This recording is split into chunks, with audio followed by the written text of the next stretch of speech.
This is a radiator I looked at in an engineer's office in Germany, and this one caught my attention because in Germany they use panel radiators, and most of Europe uses radiators like this. They're flat panel radiators. They work on low temperature. They're required by law to have low temperature. I think the hottest water they could send out of a boiler is about 155 degrees. They have a lot more rules over there than we do, and people follow those rules. So I'm in this guy's office with some friends, and we're looking at this radiator. And another thing about the Europeans is most of the jobs that you see run on really small pipe, and the pipe is all within the room. It's all exposed. And when I first saw that in 1990 on my first trip to Europe, I was in Stockholm, Sweden. And I see all this pipe inside the hotel room. I asked an engineer that I was traveling with, why is the pipe inside the room? And he looked at me and he said, so if it breaks, we can fix it. And I said, oh. So he says, where do you put your pipes? I said, we bury them in the wall. We're embarrassed by them.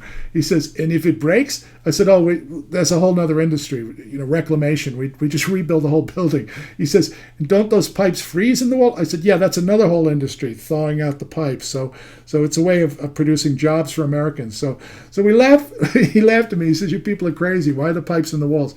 So when I got to this place in Germany, I was pretty surprised when I looked down here during the break and I saw this pipe coming out of the wall, and on the return side, it was going back into the wall. So I'm there with my buddies, and we got this German engineer who's lecturing us in German, which we don't speak, but we did have a translator. But he's talking to us about the European approach to hydronic heating, and he's got a flip chart. He's using the universal chalk talk with the flip chart, showing us pump curves and piping designs, and he continuously writes the symbol for delta and the letter P, and he's pointing at different points in the system. And it dawned on me that this guy and pretty much all of German's engineers in the heating industry are in love with differential pressure. They work with tiny pipes, little flows, and it's a ballet. They get water to flow from this point to that point with very little force. And in America, we have this grand tradition of having basically introduced hot water heating to the world.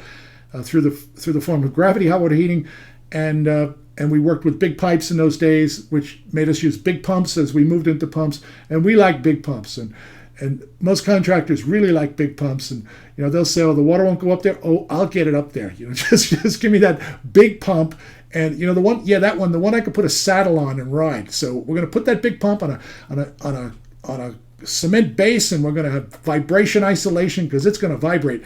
And then right at its discharge, we're going to put a big valve so we could throttle it down because it's going to be so big, just in case they want to expand on the building 20 years from now.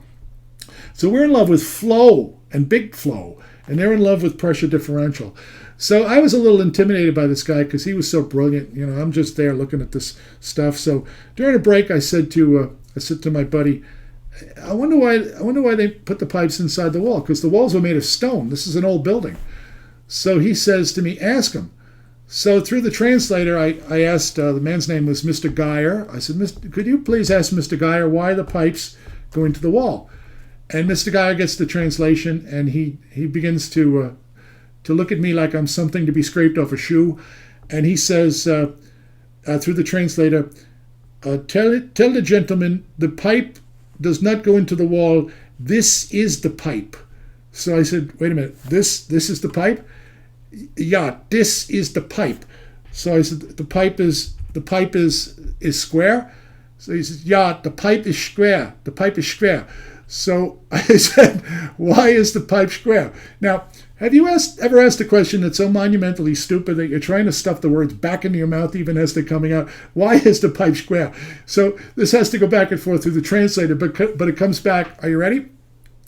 Mr. Geyer says, the pipe is square because the corner is square. Square pipe, square corner fits. Round pipe, square corner, not so good. So I said, oh. So my buddy says to me, well, that was a stupid question. So I said, yeah, well, you should have asked it. So we're looking at this thing, and I'm just marveling at the wonder of it all. And my friend says to me, ask him, how does he get the water to flow through the radiator and not through the square pipe? There must be some kind of a diverter T in there, or something. There's no monoflow T or anything in the square pipe. But what makes the water flow through? So I asked the translator, and Mr. Geyer writes on the flip chart, delta P, meaning that the difference in pressure between this point and this point is greater through the square pipe than it is through the radiator, because the pressure drop through panel radiators is almost non-existent. So my friend says to me, tell him that can't work. So I said, but we're looking at it, it's working. He says, no, tell him it can't work. So I said to Mr. Guy, I don't see how this can work. You should know about these things called diverter tees. So I take out a pen and a paper, and I draw for him what I thought was a really nice cutaway of the drawings I was showing you earlier of these Bell and Gossett diverter tees. Well, Mr. Geyer sees this, and he recognizes this for what it is, which is a cumulative pressure drop. The more of them you have, the worse it gets, and the bigger your pump has to be. So he looks at this. The guy's got a PhD in engineering, right? So I have a bachelor's degree in sociology. So he takes the paper, he balls it up, and he throws it at me and calls me a dirty name in German. So my friend says to me, good question. So I said, you should have asked it. So he says, you know what? Tell him this can't work because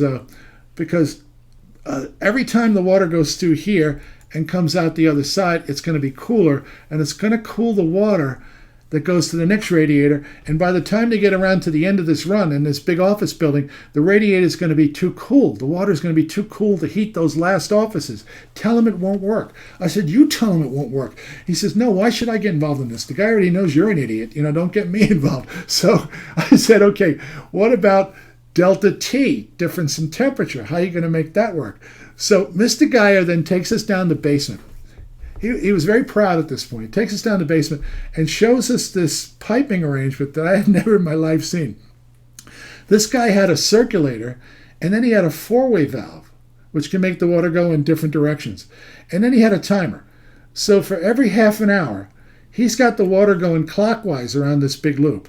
And then the circulator shuts off, it switches the four-way valve, and the water now goes the opposite direction for half an hour. So every half hour, he's reversing the flow through the entire system.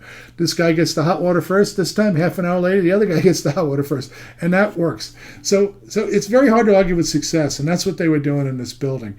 And since then, at heatinghelp.com, over the years, on the wall, we occasionally get a guy that'll come on and say, listen, I just did my first radiant job. I installed 1,000 feet of 3/8 inch PEX tubing in the concrete, and now I need to know what size circulator. So somebody will say, well, how many zones is that? How many circuits is that with 1,000 feet? And the guy will say, what's a circuit? So then we'll realize he installed 1,000 linear feet in one continuous circuit of 3/8 inch PEX tubing, and now he wants to pump through it. So, we might suggest you go to the fire department, get one of those big trucks. They've got pumps that could do that.